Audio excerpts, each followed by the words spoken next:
Hi hello friends, എല്ലാ കൂട്ടുകാർക്കും പുതിയൊരു റിവ്യൂയിലേക്ക് സ്വാഗതം. അങ്ങനെ നമ്മുടെ ചെമ്പനീർ പൂവിൽ വരാൻ പോകുന്ന ഒരു എപ്പിസോഡിനെ കുറിച്ചാണ് കേട്ടോ പറയുന്നത്. നമ്മുടെ ശ്രീകാന്തും വർഷയും തമ്മിൽ റൂമിൽ നല്ല ആണ്. അവർ രണ്ടാളും നല്ല അടി കൂടുകയാണ്. വേറൊന്നുമല്ല, കാരണം നമ്മുടെ വർഷയെ ആദ്യമായിട്ട് ശ്രീകാന്ത് കണ്ട ഡേറ്റ് മറന്നുപോയി. അതാ അവൻ ഓർമ്മയില്ല, അവൻ ഓർത്തെടുക്കാൻ സാധിച്ചില്ല. അതേ ഒരു കാര്യത്തിന് വേണ്ടിയിട്ടാണ് വഴക്ക്. അപ്പൊ ശ്രീകാന്ത് പറയുന്നുണ്ട്, എനിക്ക് സംഭവം എനിക്ക് ഓർമ്മയുണ്ട്, നീ ഒരു വയസ്സായൊരു സ്ത്രീയെ ഇടിച്ചിട്ടിട്ട് വണ്ടി നിർത്താതെ നീ പോയില്ലേ, എന്നിട്ട് നിന്നെ ഞാൻ പുറകെ വന്ന് പിടിച്ചത് അതെനിക്ക് നല്ല ഓർമ്മയുണ്ട്, പക്ഷെ ഡേറ്റ് ഒന്നും എനിക്ക് ഓർമ്മയില്ല എന്ന് ശ്രീകാന്ത് പറയാണ്. നിനക്കല്ലെങ്കിൽ അങ്ങനെ തന്നെയാടാ എന്നൊക്കെ പറഞ്ഞിട്ട് വർഷ കുറ്റപ്പെടുത്തുന്നുണ്ട്. ഇതൊക്കെ എന്നിട്ട് ഓർത്തിരിക്കാനുള്ളത് എന്നിങ്ങനെ നമ്മുടെ ശ്രീകാന്ത് ചോദിക്കാണ്. നിനക്ക് ഞാനൊരു കാര്യം കാണിച്ചു തരാമെന്നും പറഞ്ഞ് വർഷ ശ്രീകാന്തിനെയും കൊണ്ട് നേരെ രവീന്ദ്രന്റെ അരികിലേക്ക് ചെല്ലുകയാണ്. രവീന്ദ്രൻ അപ്പോൾ ഹാളിൽ അങ്ങനെ ഇരിക്കുന്നുണ്ടായിരിക്കും.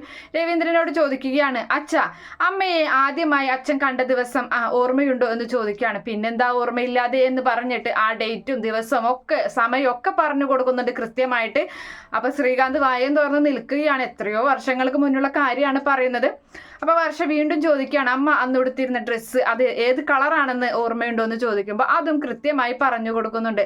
അപ്പോൾ കണ്ട, അച്ഛനെല്ലാം അതും ഓർമ്മയുണ്ട് എന്ന് പറഞ്ഞിട്ട് നേരെ അവനെയും കൊണ്ട് വേഗം പിന്നെ അമ്മയുടെ അരികിലേക്ക്, ചന്ദ്രയുടെ അരികിലേക്ക്, അടുക്കളയിലേക്ക് പോവുകയാണ്.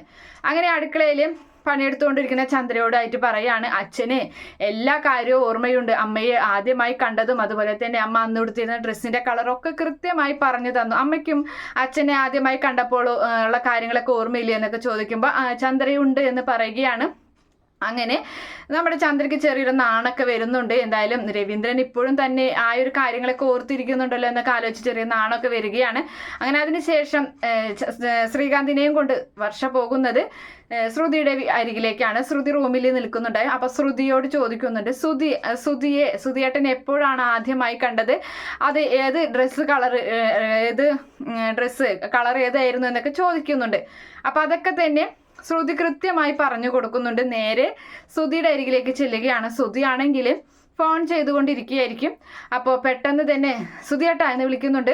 അപ്പോൾ പേടിച്ചു പോയല്ലോ എന്നും പറഞ്ഞിട്ട് എന്താ എന്ന് ചോദിക്കുകയാണ്. അപ്പോൾ ശ്രുതിയെ ഏട്ടത്തി ആദ്യമായി കണ്ടത് എവിടെ വെച്ചിട്ടാണ് എന്ന് ചോദിക്കുന്നുണ്ട്. അപ്പോൾ ആ ഒരു സമയവും കൃത്യമായി അവൻ പറഞ്ഞു കൊടുക്കുന്നുണ്ട്. എന്തായാലും എല്ലാവരും എല്ലാതും ഓർത്തിരിക്കുന്നുണ്ട്.